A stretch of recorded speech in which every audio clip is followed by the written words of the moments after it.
வணக்கம். என் குருநாதர் எழுத்து சித்தர் பாலகுமாரஸ் அவர்களை மனதார வணங்கிவிட்டு உங்களுடன் பேசுவாங்க. மாதங்களில் நான் மார்கழி. யார் சொன்னா? பெருமாள் சொல்ற, பகவான் கிருஷ்ணர் சொல்ற, பகவத்கீதையில சொல்லியிருக்க. மாதங்களில் நான் மார்கழியாக இருப்பேன் அப்படின்னு.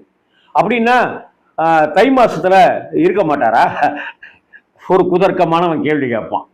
அப்படின்னா பங்குனி மாசத்துல, சித்திரை மாசத்துல அப்படின்னு கேள்வி கேட்பான். அப்படி அர்த்தம் கிடையாதுங்க அதுக்கு.